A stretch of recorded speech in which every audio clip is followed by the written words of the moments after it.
Bu Siti Nurriyati hadira. Bu Siti Rahayu hadira.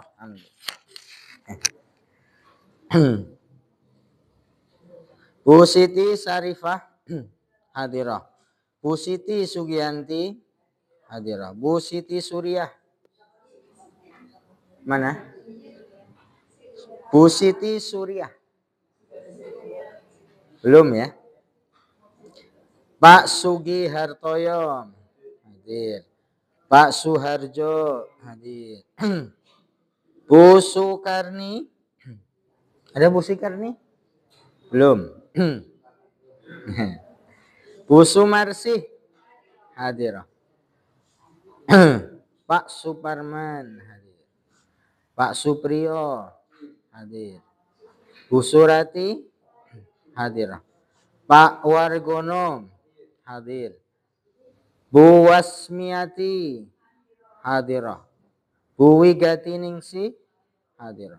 Bu Yeti izin. Bu Subekti hadirah. Bu Siti Nurahayatun hadirah.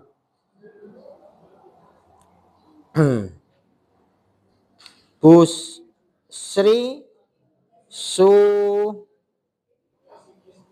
Suyati Sri Sugiyarti oke. Izin.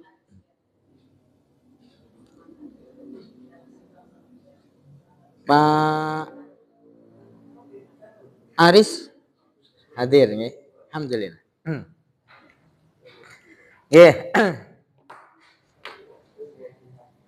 Alhamdulillah kita kembali memuja dan memuji Allah Subhanahu wa taala. Bu siapa? Bu Sukarni. Suti Surya. Nah, Masya.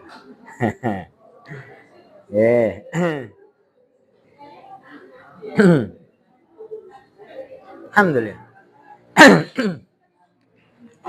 Segala puji hanya milik Allah Subhanahu wa taala. Kembali kita bisa dipertemukan oleh Allah Subhanahu wa taala di madrasah yang kita cintai ini, Madrasah Al-Barakah. Semoga Allah Subhanahu wa taala memudahkan ya amal ibadah kita. Di antaranya adalah thalabul ilm dalam rangka kita menuntut ilmu syar'i ya. Karena belajar ilmu agama itu juga termasuk ibadah ya. Kita senantiasa berharap, berdoa kepada Allah semoga Allah memudahkan kita ya menerima amal ibadah kita dan ya menjadikan amal ibadah ini tambahan kebaikan kita ya, bekal kita nanti di akhirat. Allahumma amin. Kita lanjutkan masih berkaitan dengan at-tauhid ya, al-aqidah. Ini kita akan selesaikan bab yang pertama. Masih bab pertama ya, Bu ya, Pak? Ya. Ya, terakhir kita membahas kandungan bab ya. Kandungan bab yang ada pada poin 20 ya dan juga 21 ya. Nah, ini dari hadis ya, poin 20, poin 21 ini adalah kita mengambil faedah atau pelajaran dari hadis ya. Yang diriwayatkan oleh sahabat Mu'adz bin Jabal ya. Di antara faedahnya adalah boleh menyampaikan ilmu kepada orang-orang tertentu tanpa yang lainnya. Masya Allah. Bu sinten? Siti Khadijah. Masya Allah.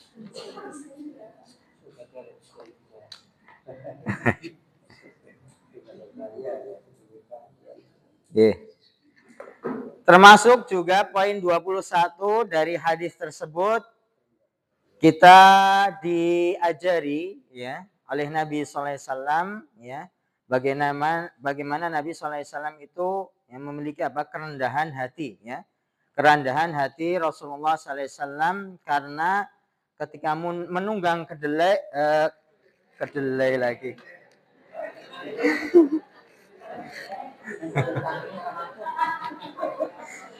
Nunggang kedelai. Yang benar apa, Bu? Keledai, ya. Alhamdulillah, berarti Bapak Ibu apa? Berarti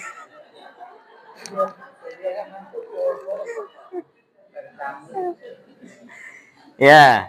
Ini poin 21 ya, kita belajar dari kerendahan hati ya Rasulullah SAW atau disebut dengan sifat tawadu, yang mana lawan dari tawadu itu adalah takabur atau al-kibr, sombong ya, sifat sombong.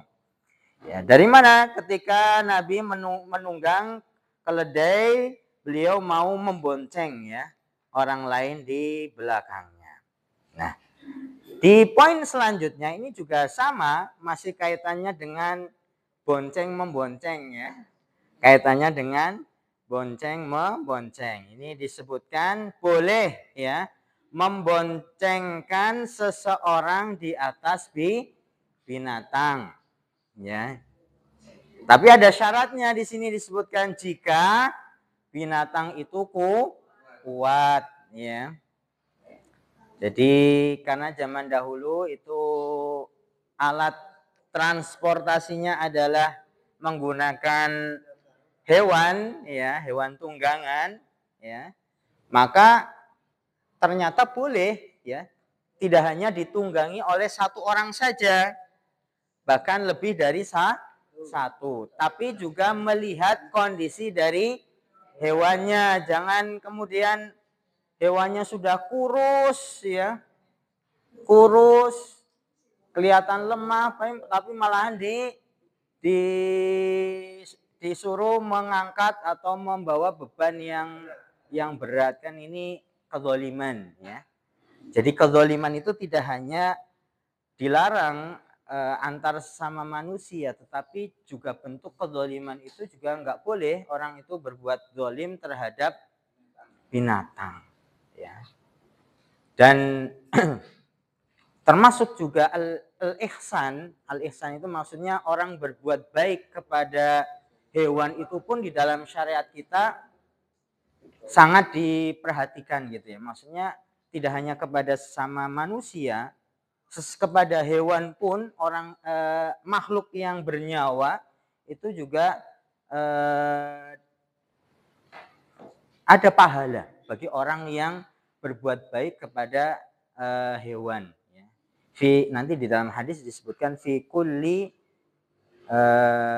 di kabidin robbin ya, pada setiap makhluk yang di situ ada kabid ya. Kabid itu punya hati yang basah, robbin.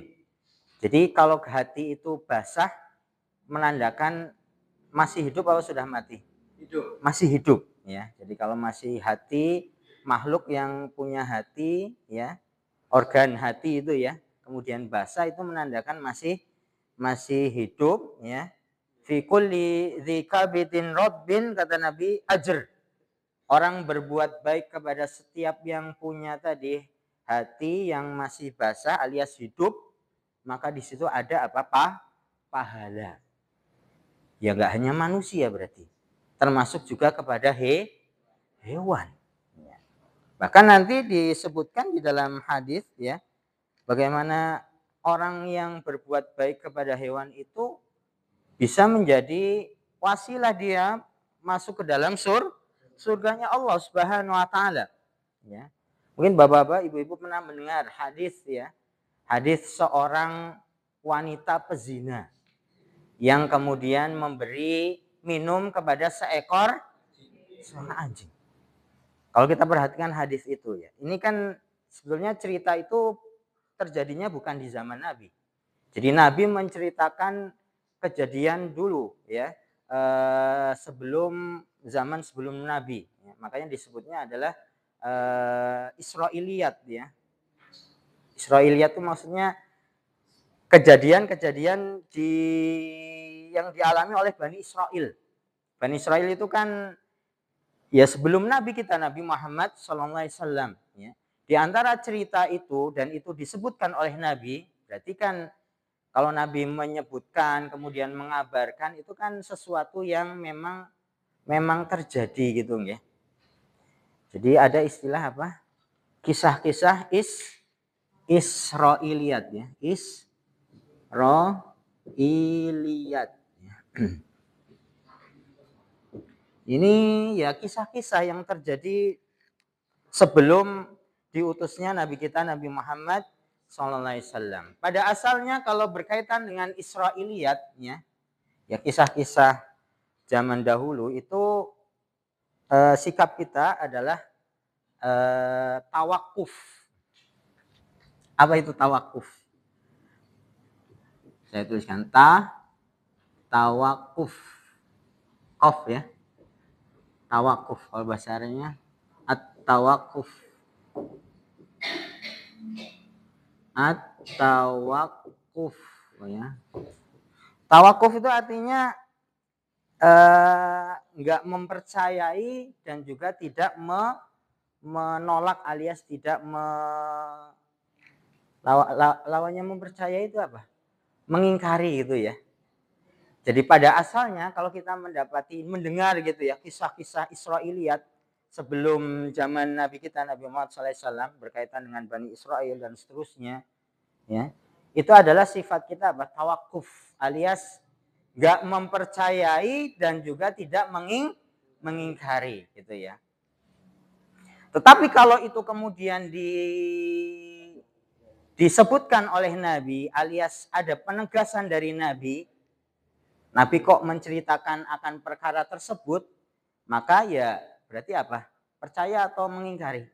Percaya, karena kemudian itu disampaikan oleh Nabi menunjukkan kejadian itu, perkara itu adalah perkara yang memang benar adanya. Ya. Itu kalau apa? Ada penetapan dari Nabi, termasuk juga kaitan tadi kisah seorang wanita pezina. Kita perhatikan di sini. Yang memberi minum itu adalah pelaku dosa. Dan dosanya bukan dosa biasa, ya. Dosa besar, pelaku zina. Ya. Nah, nanti setelah itu ada ulama yang mengatakan dengan perbuatannya itu dia kemudian mendapatkan hidayah kembali kepada Allah Subhanahu wa taala. Ya. Wanita pendosa dan yang diberi bukan hewan yang istilahnya orang memuliakan itu gitu ya. Tapi hewan yang di situ apa? Ya ya sumber ya ada najisnya gitu ya. Itu seekor anjing ya. Tapi dengan perbuatannya itu memberi minum ya, diriwayatkan ketika wanita itu minum kok ngelihat ada seekor anjing yang menjulurkan lidahnya gitu ya, jilatin apa namanya tanah gitu ya, saking apa? Saking hausnya, ya. Saking hausnya ketika melihat itu wanita itu kemudian merasa iba, dia kemudian turun ya ke dalam sumur, karena diriwayatkan di dalam cerita itu airnya itu bukan air yang mengalir kayak sungai gitu, bukan, tetapi adalah di dalam sumur gitu ya. Dan wanita itu kembali turun ke sumur itu, ke dasar sumur itu, kemudian apa? Mengambil air ya, karena nggak ada gayung gitu ya. Diriwayatkan nggak ada gayung gitu ya, atau nggak ada wadah untuk mengambil air itu, maka dia melepas apa? Sepatunya, kemudian mengisi ya sepatunya itu dengan diisi air, kemudian dia Waalaikumsalam warahmatullahi wabarakatuh. Bu sinten? Bu Devi kali? Bulis nggih? Ismiati. Alhamdulillah. Karena nggak ada wadah untuk ngambil air, dipakailah apa? Sepatu itu. Nah, terus naiknya gimana? Wong ngambil sepatu kan berarti airnya airnya pakai sepatu kan berarti dia mau naik kan tak bawahnya gimana kan gitu. Maka diriwayatkan digigit dengan mulutnya dan dia berupaya untuk naik. Ya. Perjuangan maksudnya ngasih air kepada seekor anjing dan itu kemudian berbuah manis alias ya nanti diriwayatkan itulah yang menyebabkan wanita itu kemudian masuk ke dalam surga. Ada yang mengatakan setelah itu ya akhirnya mendapat hidayah dengan wasilah dia melakukan tadi amalan yang mungkin dinilai ya ringan gitu ya, ngasih minum kepada seekor anjing ya. Bagaimana kalau yang diberi minum itu adalah manusia? Makanya Nabi itu mengatakan sodakoh yang paling baik itu adalah minuman. Ya, jadi kalau bapak-bapak, ibu-ibu punya uang gitu ya, ingin pahala yang terus mengalir ya diantaranya adalah sodako umpamanya melihat ada masjid belum punya sumur bor umpamanya sangat baik ya, maksudnya selama air itu ngalir terus dimanfaatkan oleh orang di situ untuk beribadah wudhu bahkan mungkin untuk konsumsi air minum dan seterusnya di tempat-tempat pelosok gitu nggih yang mungkin sulit air kok bisa ngebor gitu ya, dengan itu ya itu sodakoh yang utama ya. Termasuk juga umpamanya kita bagi-bagi air gitu ya, itu keutamaan. Jadi berbuat baik al-ihsan ilal hayawan kepada binatang pun itu di dalam syariat kita bisa termasuk dari amal soleh. Nah, kalau lawannya al-ihsan berbuat baik berarti apa? Berbuat zalim, itu juga diancam ya. Ada juga di dalam hadis disebutkan seorang wanita yang disiksa oleh Allah Subhanahu wa taala karena tidak memberi makan kepada seekor kucing peliharaannya kan gitu ya. Nggak dikasih makan, nggak dikasih minum, dikurung sampai mati ya. Ini kan kezaliman kepada binatang ya. Kalau punya hewan peliharaan ya diberi makan, diberi minum ya. Kalaupun mungkin pergi gitu gimana kalau pas lagi keluar kota mungkin berapa hari? Ya bisa disediakan yang banyak atau dilepas maksudnya masih dalam biar dia bisa mencari makan sendiri ya. Atau sekarang juga ada penitipan apa? Ya intinya jangan sampai kemudian hewan peliharaan itu kapiran gitu nggih, kelaparan bahkan sampai mati. Ini takutnya itu menjadi ya yang pemiliknya itulah yang kemudian tanggung jawab ya. Dan di dalam hadis tadi disebutkan udzibat imra'atun fi hirrah ya. Nabi mengatakan ada seorang wanita yang diadab oleh Allah Subhanahu wa taala disebabkan oleh al-hirrah. Hirrah itu anak kucing gitu ya. Peliharaannya yang tidak diberi makan ya dan minum sehingga mati ya. Jadi ini syariat kita itu syariat yang sempurna tentunya ya. Sempurna yang di situ ada kasih sayang tidak hanya sama manusia tapi juga makhluk yang lain termasuk juga tumbuhan nanti itu ya kita merawat juga kan gitu. Di dalam hadis juga nanti disebutkan ketika terjadi peperangan pun gitu ya. Orang itu tidak boleh sembarangan kemudian menghancurkan ya bangunan atau merusak tumbuh-tumbuhan dan seterusnya ya. Itu dalam kondisi perang, apalagi di dalam kondisi ya aman seperti ini ya. Ya melestarikan alam itu juga ya untuk ya sebetulnya kembali kepada ya nanti maslahatnya kembali kepada manusia itu sendiri kan gitu. Cuman kadang-kadang ya itu manusia itu kan sudah cukup sebetulnya ya untuk mengambil manfaat dari bumi, tetapi karena sifat apa? Rakus, tamak, ya. Udah punya gunung emas, nyari gunung emas lainnya. Atau selain emas mungkin yang lain apa? Macam-macam ya. Sumber daya alam kan macam-macam ya. Ada tembaga, ada batu bara, ada wah nikel dan ini ya apa namanya, kalau itu kemudian berdampak buruk dan seterusnya itu ya ya apalagi didasari dengan sifat tamak dan seterusnya, ini nanti akan mendatangkan bencana, akan mendatangkan bencana. Jadi memang di dalam syariat kita ya tadi boleh kita mengambil manfaat, tetapi jangan kemudian merusak atau kemudian membahayakan lingkungan. Saking butuhnya sama kayu umpamanya ya, dibabati tempat semuanya. Kan nanti ya banjir dan seterusnya yang terjadi ya. Ya secukupnya ya, secukupnya. Nah, ini kembali lagi ya, berarti boleh memboncengkan seseorang di atas binatang jika binatang itu kuat. Jelas ini Bapak Ibu, poin 22. Perboncengan ya. Jadi boleh ya. Ya, kita punya kendaraan yang apa namanya? Yang sekarang kan bukan hewan gitu ya.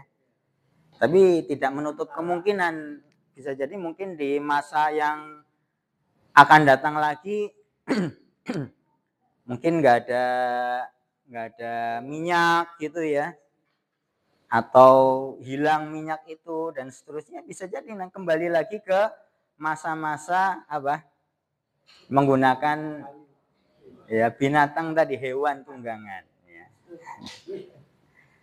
Kan dulu kayaknya pernah ya di zaman karena terjadi dulu pas di Saudi itu zamannya Raja Malik siapa namanya, bukan Malik Fahad sebelumnya, itu kemudian mengembargo minyak ke barat, sampai barat kemudian apa kembali mereka menggunakan hewan untuk tunggangan ya. Itu zamannya Raja siapa ya, saya lupa rajanya namanya. Itu ada pernah terjadi juga. Oke. Ini poin 22 ya. Lanjut nggih. Nggih. Lanjut ke poin selanjutnya adalah dari hadis juga sama, ini menunjukkan apa keutamaan dari sahabat siapa? Mu'adz bin Jabal ya. Jadi secara umum sahabat Nabi itu adalah generasi terbaik dari umat ini. Jadi kalau ditanya generasi paling baik dari umatnya Nabi Muhammad itu siapa? Ya generasinya para sahabat ya. Sahabat itu siapa? Orang-orang yang hidup semasa dengan Nabi, kemudian beriman ya kepada Nabi, ya beriman kepada Allah, kemudian mentaati Nabi dan meninggal dalam kondisi beriman. Itu yang disebut dengan para sahabat ya. Maka nanti di dalam hadis disebutkan khairul qurun ya. Sebaik-baik generasi itu siapa? Qarni kata Nabi. Orang yang semasa hidup denganku ya. Jadi generasi terbaik ya.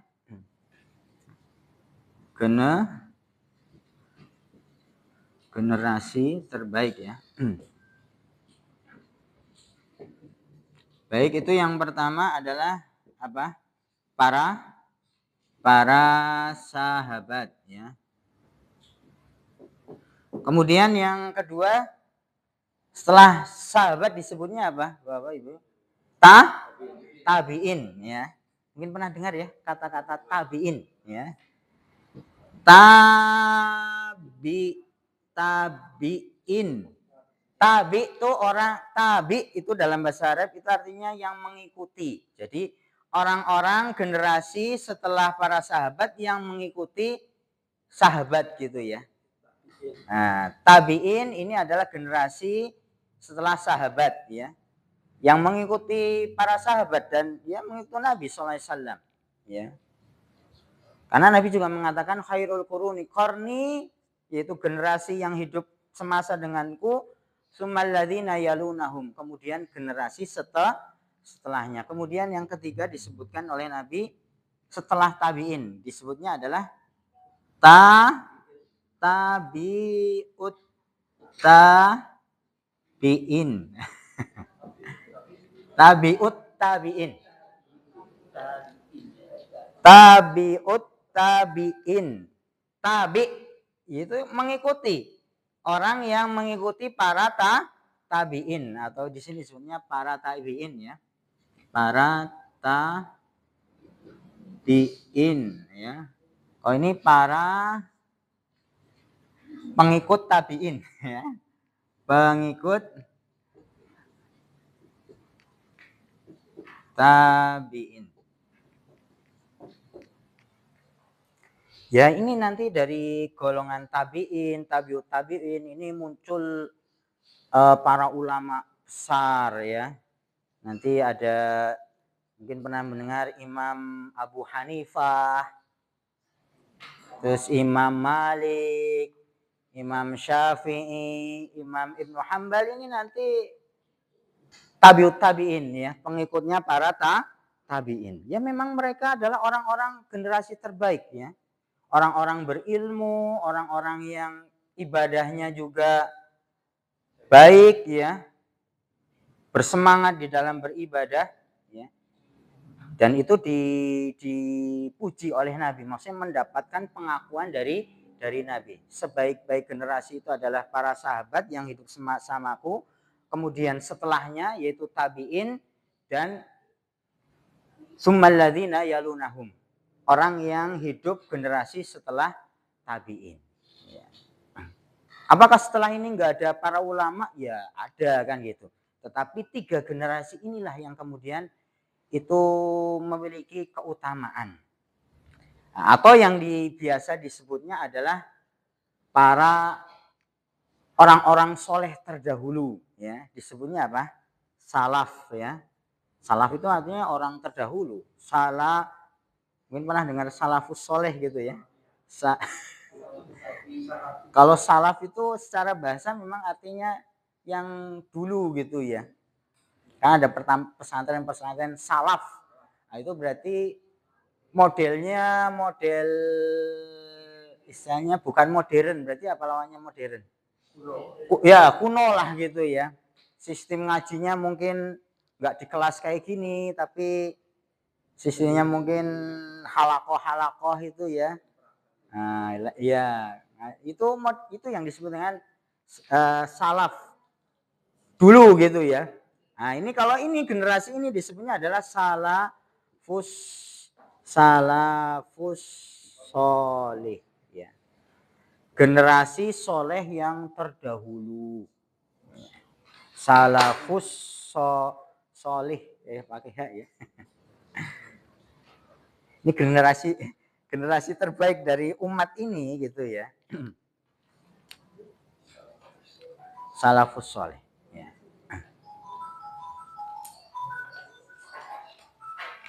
Nah, di antara para sahabat pun itu juga mereka tidak dalam kondisi satu keilmuan semua gitu ya. Artinya ilmu mereka sama fakih semua, tidak ya.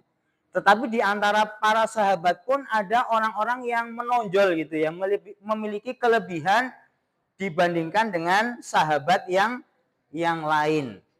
Nah, itulah yang juga dimiliki oleh sahabat siapa? Mu'adz bin Jabal. Ini termasuk sahabat yang memang dekat dengan Nabi ya.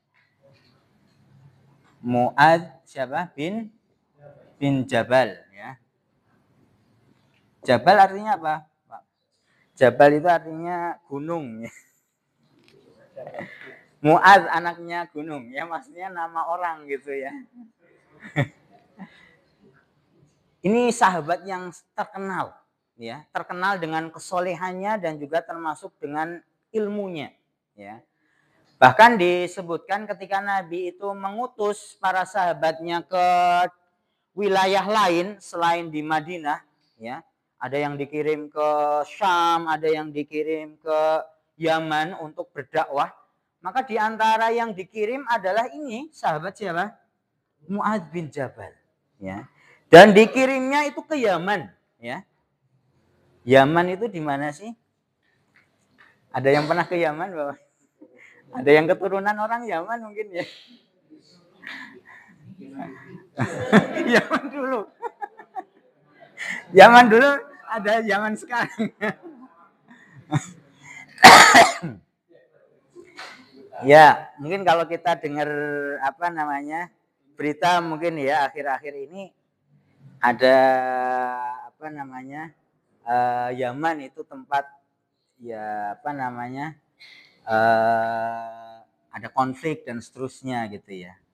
Yaman itu di selatan dari Saudi Arabia. Umpamanya kalau sini Mekah ya, Mekah ini Madinah, Yaman itu di selatan sini, ya, di selatan, ya. Dan dari dulu emang daerah Yaman ini daerah ya subur. Nanti di dalam Al-Quran disebutkan ada sebenarnya negeri Sabak, ya.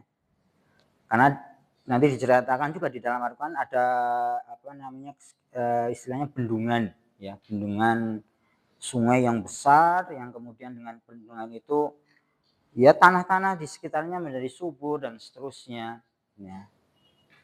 Tapi ya yang namanya apa menjadi sunatullah gitu ya, nggak ada yang memang terus kekal gitu ya. Ada kerajaan, ada pemerintahan, ya nanti ada masanya, ya. Ada masanya jangan apa berganti terus seperti itu.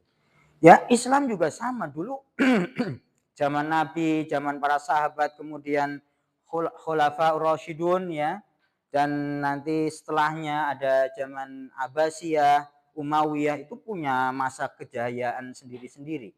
Tapi ya itu nanti kalau sudah mencapai puncak ya nanti lama-lama turun dan nanti diganti dengan yang lainnya dan seterusnya seperti itu. Itu sudah menjadi sunatullah. Sama. Yaman dulu istilahnya apa? Makmur, ya sampai sekarang sih makmur gitu ya. Makmur dan kemudian kalau dulu ada kerajaan yang besar di sana, ya. Makanya termasuk tujuan dagang dari orang-orang Quraisy ya kemana? Ke Yaman ini. Di dalam surat surat Quraisy ya, liila fi Quraisy, ya. Nah, sami hafal nggih? Liila fi Quraisy. Jadi orang-orang Quraisy itu punya kebiasaan, ya. Rihlatas syita was saif. Rihlah itu apa rihlah? Bahasa Indonesia. Rihlah. Perjalanan, nggih. Rihlah ya. Kapan ini mau rihlah? Jalan-jalan. Rihlatas syita was saif. Asyita itu disebutnya adalah musim asyita itu musim dingin, ya. Ada musim dingin asyita, ya. Ada as-saif berarti apa? Panas, ya. Rihlatas syita was saif, ya. Jadi kebiasaan orang-orang Quraisy itu mereka melakukan perjalanan dagang ada dua, ya, perjalanan dagang pada masa musim dingin dan musim panas. Dan diriwayatkan kalau musim panas ini musim dingin ini kemana? Ke Yaman. Ke Yaman, ya. Musim dingin ke Yaman, nanti musim panasnya ke arah Syam, ke utara, ya. Ini Makkah berarti ketika musim dingin ke selatan, ketika musim panas itu ke Syam sini, Syam daerah sini, ya. Kalau sekarang ya daerah Suriah, terus Palestina termasuk itu namanya dulu Syam, ya. Dan juga nanti kalau di Syam sana terkenalnya dengan apa? Ya buah-buahnya, ya. Termasuk juga buah tin dan zaitun itu memang dari arah utara, ya. Kalau dari Yaman ya kain, ya, kain, terus rempah-rempah juga, madu juga macam-macam, ya. Makanya di Mekah walaupun gersang ya, batu-batu ya, jalan-jalan juga batu gitu ya, terowongan itu ya dibor. Tapi di sana Masya Allah, Bapak Ibu umroh ke sana ya beli buah ya macam-macam, berlimpah kan gitu nggih. Murah juga kan gitu. Bahkan mungkin di sana ada, di sini malah nggak ada gitu ya. Karena tadi apa? Dari dulu memang orang itu orang-orang Quraisy ya, ya biasa mengambil hasil alam itu ya dari kalau nggak dari Yaman ya dari Syam. Nah Syam itu juga Yaman ya tadi berkaitan dengan Mu'adz bin Jabal sahabat Mu'adz. Yaman itu adalah dulu tempatnya ahlul kitab. Apa itu ahlul kitab? Orang-orang Yahudi dan Nasrani ini di Yaman. Yahudi dan Nasrani. Atau disebutnya adalah apa? Ahlul. Nah, nanti kalau Bapak Ibu membaca Al-Qur'an, mendapati kata-kata apa? Ahlul kitab itu yang dimaksud siapa? Orang Yahudi dan Nasrani ya. Ahlul kitab. Ahlul kitab. Ahlul kitab ya. Jadi orang yang diturunkan kepada mereka kitab. Ya, orang Yahudi kitabnya apa? Taurat ya, Nabi Musa alaihissalam. Ya. Kemudian termasuk orang-orang Nasoro itu Nabi Isa alaihissalam. Turun kepada mereka apa? Injil. Ya. Namun yaitu selain Al-Qur'an ya, kitab yang pernah Allah turunkan selain Al-Qur'an itu sudah mengalami yang namanya apa? Perubahan. Sudah tidak orisinil lagi, sudah tidak asli, banyak diganti dan itu disesuaikan oleh ya disebutnya adalah pendeta-pendeta baik dari Yahudi maupun dari Nasrani.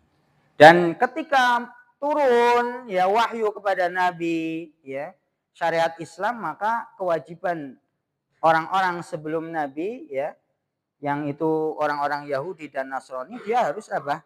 Kemudian mengikuti Nabi ya, mengikuti syariat Nabi ya. Dan datangnya Islam syariat Nabi itu menghapus syariat sebelumnya. Inna dina indallahil Islam, agama yang diterima di sisi Allah Subhanahu wa taala Islam. Jadi selain Islam ya tidak diterima oleh Allah Subhanahu wa taala. Dan Mu'adz bin Jabal ini orang yang diperintahkan diutus oleh Nabi berdakwah ke Yaman dan di situ adalah orang-orang ahlul kitab. Berarti kan memang apa? Ya berdakwah kepada orang yang sudah punya apa namanya? Keyakinan sebelumnya ya, mengajak mereka ya kepada tauhid kepada Allah Subhanahu wa taala. Karena nanti di dalam keyakinan orang-orang Yahudi dan Nasrani itu juga ada kesyirikan. Awalnya dulu isinya yang asli itu adalah mentauhidkan Allah. Tetapi kemudian ketika terjadi perubahan-perubahan itu ya di situ muncullah yang namanya kesyirikan. Umpamanya orang-orang Yahudi itu meyakini bahwasanya apa?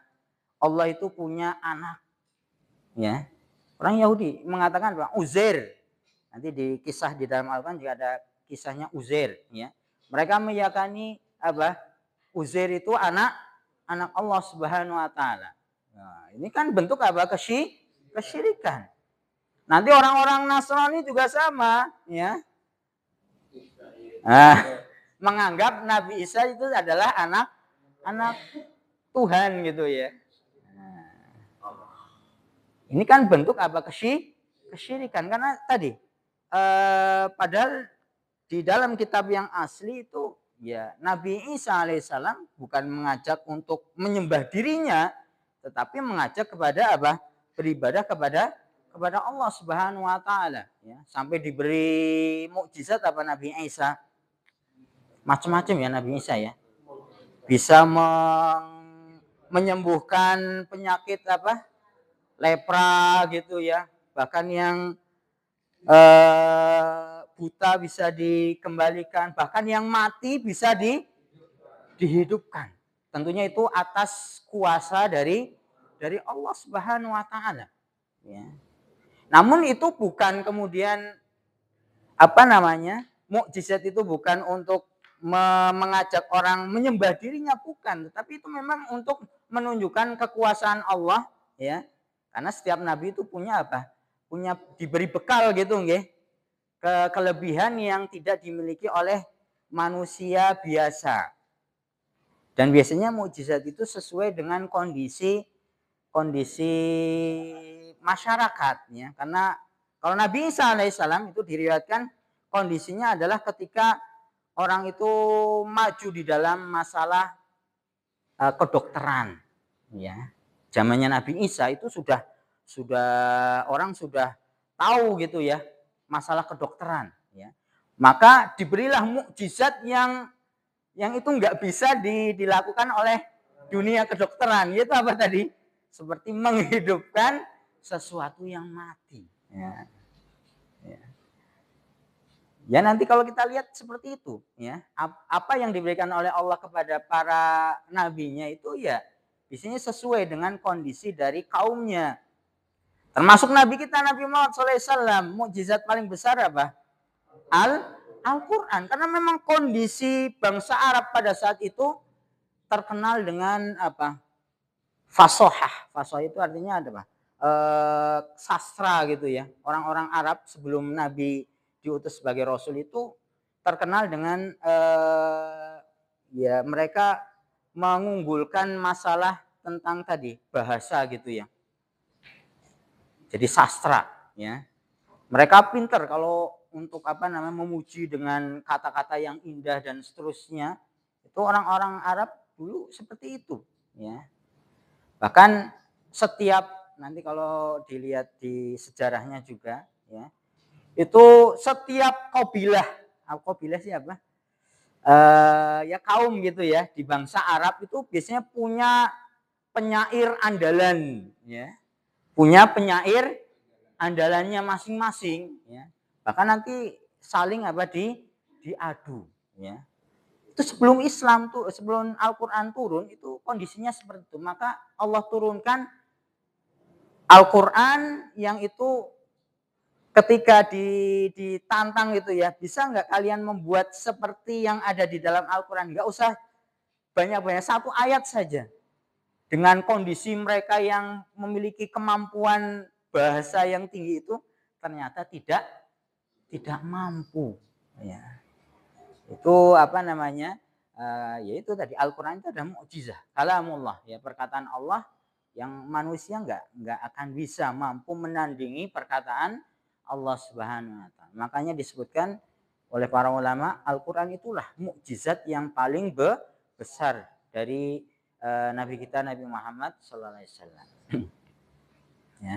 Ya ini kembali lagi Mu'adz bin Jabal diutus ke orang-orang ke apa namanya kondisi orang-orang yang sudah memiliki keyakinan dan apa namanya pemahaman sebelumnya, tentunya dengan ya keilmuan yang beliau miliki. Termasuk juga yang ada di dalam hadis ini yang kita bahas, bagaimana Nabi SAW mengajarkan perkara tentang hak Allah kepada hambanya dan hak hamba kepada Allah khusus hanya kepada siapa? Mu'adz bin Jabal.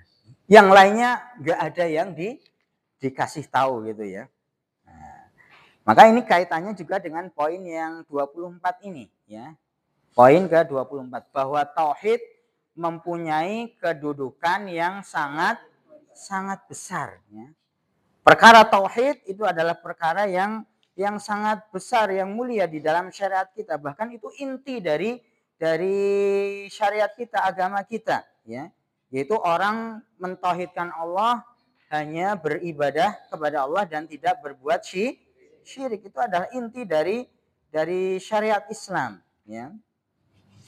Dan ketika berkaitan dengan tadi at-tauhid, ya, mentauhidkan Allah, bahwasanya orang yang mentauhidkan Allah tidak berbuat syirik, jaminannya tidak diazab ya oleh Allah di dalam hadis itu ya. Itu hanya diberitahukan kepada siapa? Mu'adz. Ini kan menunjukkan akan mulianya, atau Mu'adz ini orang yang spesial gitu ya, yang dekat dengan Nabi, dan itu berkaitan dengan ya keilmuan beliau, dan juga ibadahnya pun nanti juga di riwayat-riwayat yang lain Mu'adz ini ya ibadahnya itu menjadi contoh gitu ya. Bahkan nanti termasuk contohnya adalah jadi Mu'adz itu selain nanti sholatnya bersama Nabi, diriwayatkan sholat berjamaah bersama Nabi, nanti ketika pulang ke kaumnya dia juga kemudian memimpin sholat lagi. Jadi sholatnya dua kali, tetapi yang kedua itu dinilainya adalah sebagai sunnah gitu ya. Yang wajibnya sudah dilakukan bersama Nabi. Nah, ketika kembali ke kaumnya, Mu'adz mengimami lagi ya, karena diriwayatkan ya Mu'adz ini yang paling alim gitu ya, yang paling ngerti agama dan seterusnya, maka yang dia menjadi imam ya di kaumnya ya.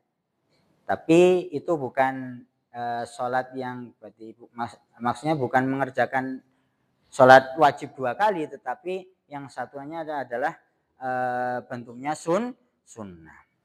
Maka juga boleh umpamanya kita sudah sholat wajib gitu nggih, ada mungkin istri kita gitu ya belum sholat ya, mau sodakoh enggak? Sodakoh dalam artian ikut ngimami gitu nggih, supaya istri kita atau suami kita mendapatkan keutamaan sholat berjamaah. Tapi niatnya bukan yang wajib lagi, tetapi itu bentuk sodakoh yang hukumnya adalah sunnah. Berlaku yang tadi kita sampaikan untuk misalnya kita udah sholat wajib, sholat di masjid itu pulang ternyata istri belum sholat, kita bisa menjalankan sholat sunnah di rumah. Mari kamu ikut sebagai makmum, gitu. Makmum dia sebagai niatnya sholat wajib. Itu apa berlaku setiap sholat wajib atau gimana? Contohnya gini, misalnya setelah sholat asar, kita kan tidak boleh mengerjakan sholat sunnah yang lain. Itu gimana? Masya Allah. Ya. Kalau tadi berkaitan dengan setelah asar ya, setelah asar itu sebenarnya ada riwayat Pak, ada riwayat yang lain yang menyebutkan Nabi juga pernah sholat sunnah setelah asar. Tapi itu ada juga yang menjelaskan itu adalah sebagai bentuk qadha. Qadha itu artinya sholat sunnah yang belum dilakukan sebelumnya, maka kemudian dilakukan setelah asar. Ada yang mengatakan seperti itu. Nah, kalaupun itu jadi boleh, umpamanya tadi ternyata ada dalilnya, maka ya bisa saja ya kita sholat sunnah dan istri kita atau suami kita itu sholat wajib karena belum menjalankan sholat wajib. Dan itu juga yang kemudian dijelaskan oleh para ulama dalam ini bolehnya antara imam dan makmum itu niatnya beda ya. Jadi imamnya sunnah, makmumnya sholat wajib. Itu yang mana? Setelah subuh? Iya, setelah kita udah subuh, pulang istri belum gitu. Iya, niatkan kalau itu berarti niatkan adalah ya tadi sodakoh dalam artian supaya istri kita berjamaah. Kaitan dengan sholat qobliyah subuh ya, kan ada qobliyah subuh ya. Nah, qobliyah subuh itu kalau kita terlewat maka boleh dilakukan setelah sholat subuh. Ya. Walaupun itu jadinya setelah, tapi para ulama mengatakan boleh sebagai bentuk qadha. Qadha itu artinya qadha mengganti gitu ya. yang terlewat. Niatnya tetap qobliyah. Bahkan disebutkan, nah nanti ada dua pendapat. Ada yang mengatakan boleh dilakukan setelah sholat subuh langsung, ya. Jadi kalau ada orang kok setelah subuh kok sholat lagi, ya kita husnudonnya dia adalah mengkodok tadi qobliyah subuh yang terlewat. Ada juga yang mengatakan yang lebih utama bukan setelah sholat subuh, tetapi nanti diundur, digabungkan di waktu duha. Ya, ada juga yang mengatakan seperti itu. Ya, kenapa kok bilang lebih utama? Ya, karena tadi pada asalnya setelah sholat subuh itu nggak ada sholat lagi memang. Ya. Ada hadisnya. Saya belum bisa bawakan sekarang ya, tapi nanti insya Allah saya bawakan di kesempatan yang selanjutnya ya. Dan itu perkataan apa namanya banyak dikatakan oleh para ulama seperti itu. Ya. Imam. Niatnya gimana? Ya niatkan bahwasanya saya ini sholat sunnah ya untuk menjadi imam gitu ya bagi makmum saya yang sholatnya sholat wajib. Ya. Adapun lafal niatnya seperti apa ya sebetulnya cukup itu di dalam hati saja. Ya. Jadi tidak perlu nawaitu sholat sunnatan li imami. Itu kan panjang, maksudnya itu juga apa namanya nanti malah mungkin salah dan seterusnya gitu ya. Karena memang niat itu sebetulnya cukup di dalam hati. Kita berdiri ya menghadap kiblat, kemudian di dalam hati kita niat sholat sunnah untuk apa namanya berjamaah dengan istri saya, insya Allah Allah maha mengetahui, insya Allah seperti itu Pak. Yeah. Apa?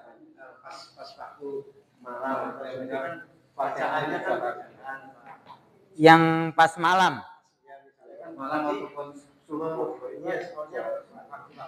Ya berarti mengikuti. Kalau itu dia sholat subuh ya berarti jahar. Kalau isya ya berarti walaupun itu sunnah, ya walaupun itu sunnah. Dan Mu'ad seperti itu Pak, menjalankannya ketika bersama Nabi, kemudian pulang lagi jahar sholat Nabi. Bahkan kalau nanti di dalam hadisnya itu Mu'ad itu diriwayatkan membaca surat yang panjang, ya. Sampai ada orang yang suwe banget sholatnya, akhirnya dia memisahkan diri gitu ya. Karena diriwayatkan waktu itu ada di dalam hadisnya. Itu Mu'ad ini membacanya bukan hanya surat Sabihisma Rabb atau Wasyamsi atau An-Naba, bukan. Diriwayatkan membacanya Al-Baqarah. Membacanya surat ini sholat Isya, membacanya Al-Baqarah. Al-Baqarah sih berapa lembar, Bu? Al-Baqarah itu sekitar dua setengah lembar juz. 2,5 juz. Kalau satu juznya itu 10 lembar, berarti 25-an lembar.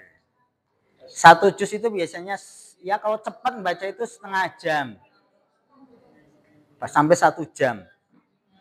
Makanya nanti dilihatkan ketika membaca Al-Baqarah itu ada orang yang kemudian memisahkan diri, dia sholat sendiri. Gak mungkin saya ikut sama imam sampai akhir kan gitu. Dan itu akhirnya diceritakan kepada Nabi dan Mu'ad ini mendapatkan teguran oleh Nabi. Kalau kamu ngimami jangan panjang karena di belakangmu itu ada orang-orang yang lemah, ada yang sudah berumur, ada anak kecil dan seterusnya. Bahkan peringatannya itu lumayan keras gitu ya. Dikatakan apa? Afattanun anta ya Mu'ad. Maksudnya engkau telah membuat orang itu lari dari sholat saking ini bagi para imam ya, itu juga perlu memperhatikan kondisi makmum. Ya pada asalnya boleh orang membaca yang panjang itu boleh. Kalau makmumnya memang terbiasa gitu nggih. Biasa dengerin ya masih muda-muda kuat-kuat gitu ya nggak apa-apa. Tapi ternyata kalau di belakangnya ada orang tua yang mungkin sakit juga dan seterusnya, maka jangan panjang-panjang. Apalagi ada anak kecil nangis umpamanya. Nabi pernah lagi ngimami dengar anak kecil nangis, awalnya mau baca agak panjang jadi pendek wadduha gitu ya. Itu memang imam itu apa namanya? Dia harus peka dan memperhatikan kondisi jamaahnya. Ya. Ini kisah Mu'ad. Ini betul kisah Mu'ad ya.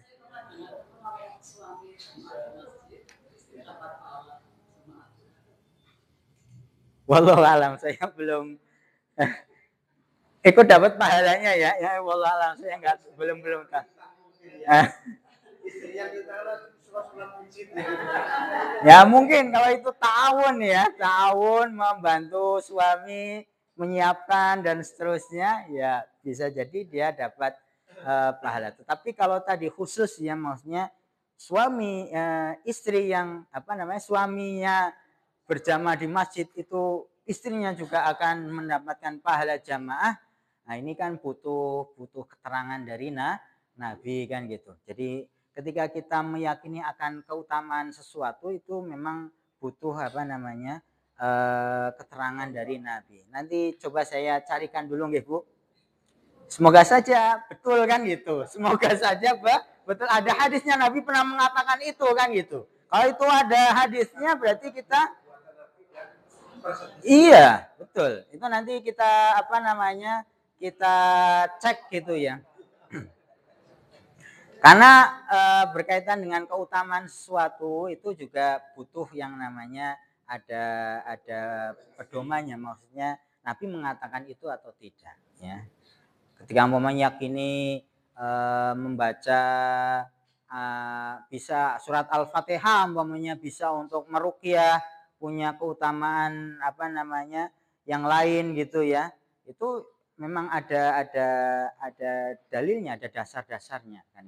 Maka begitu pula suatu amalan itu ketika dinilai punya keutamaan ya, itu juga kita membutuhkan keterangan dari Nabi Shallallahu Alaihi Wasallam. Oh sudah jam 10 ya.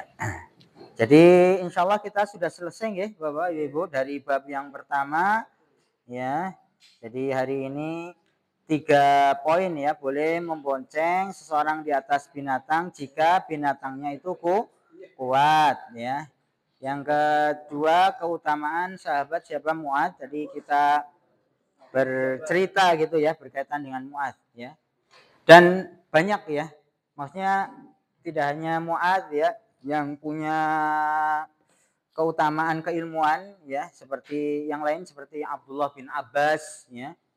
Kita mungkin sering dengar ya Abdullah bin Abbas itu sahabat yang memang didoakan secara khusus oleh Nabi diberi pemahaman kaitan dengan agama, dengan tafsir. Ya. Makanya kalau kita membaca tafsir Al-Quran, biasanya rujukannya dari para sahabat ya Abdullah bin Abbas, Abdullah bin Umar. Ya. Nanti kalau dari kalangan tabiin ada Mujahid, ya. Ada Ikrimah. Jadi memang kok apa namanya 3 generasi ini adalah generasi terbaik dan yang paling terbaiknya adalah para sahabat. Langsung dapat bimbingan dari siapa? Nabi Shallallahu Alaihi Wasallam. Mereka yang paling paham. Wahyu itu turun kepada Nabi dalam kondisi seperti apa, sebabnya apa? Ya para sahabat. Dan mereka lah orang-orang yang bersemangat gitu ya di dalam beribadah dan berjuang bersama Nabi Shallallahu Alaihi Wasallam. Wallahu taala alam bisawab ya. Insyaallah kita lanjutkan pada kesempatan yang akan datang. Kalau nanti bab yang kedua itu kaitan dengan keutamaan dari tauhid ya. Keutamaan dari tauhid. Kalau ini bab pertama kan hakikat ya. Hakikat dan keutamaan juga enggak di sini sebenarnya. Hakikat ya. Hakikat tauhid. Hakikat dan kedudukan tauhid ini bab yang pertama. Kalau bab yang kedua nanti adalah keistimewaan atau keutamaan dari tauhid ya. Di antaranya nanti dengan keimanan itu bisa menghapus dosa ya. Keimanan yang kuat kepada Allah Subhanahu wa taala itu adalah sarana untuk menghapus dosa.